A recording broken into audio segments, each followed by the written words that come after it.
In a few days, we celebrate Christmas, the birth of our Savior Jesus Christ. I've been reading the story of Jesus' birth again, and I'm once again blown away by Joseph's level of obedience. We need to take lessons from that man on obedience, honestly. You see, I imagine Joseph as your regular young man, perhaps the kind of guy living next door. He's hardworking, he's decent, with dreams of a simple, happy life. He's engaged to Mary, a beautiful young maiden. And so, like any other man in his position, he's looking forward to starting a family with her. Only that the marriage had been arranged, maybe invitations have gone out, everything is set. Nothing, it seems, could stop the union of Joseph and Mary. And then before the wedding day, before they could be joined as husband and wife, Joseph finds out something that changes everything. Mary's pregnant. Pregnant? What? How? And then she says it's supernatural, that this child is from God Himself. Seriously? He didn't seem to buy the whole supernatural conception idea, and so he was confused. He felt, what's going on? But in that confusion, amidst that uncertainty, the angel of the Lord comes to him and reassures him, telling him to go ahead and take Mary as his wife.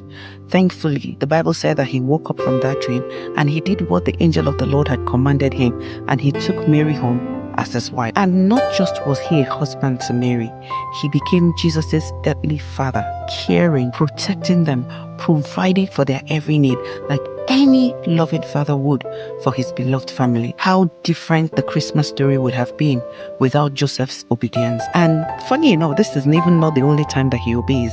The book of Matthew tells 4 other times that the Lord spoke to him, whether through a dream or through an angel, and each of those times Joseph did exactly what the Lord required, without questions. First of all, marry Mary.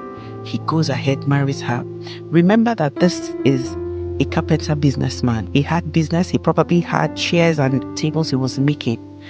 People must have thought that, he was crazy. The people around him might have questioned his decision, offered their unsolicited advice, and perhaps tried talking him out of it, but he chose obedience. He determined to do the will of the Lord, regardless of what people thought. And then afterwards, after the baby had been born, he also had to pack up his young wife and his newborn baby, and he moved to Egypt because God had asked him to. Sometime later again, he packs up again and returns to Israel because God had asked him to.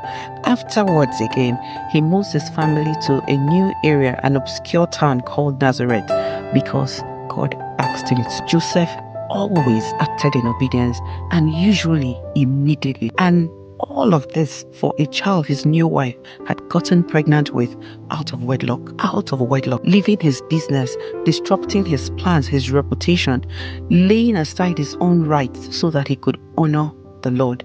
Kai, what a lesson for us children of God. Let us learn the obedience, or let us learn that obedience to the Lord is far more blessed than any other thing that we can offer to Him. Samuel said, "Behold, to obey is better than sacrifice, and to hearken more than the fat of rams." There are and will be times when doing God's command is not the easiest.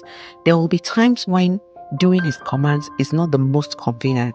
However, doing His commands is always the right thing to do.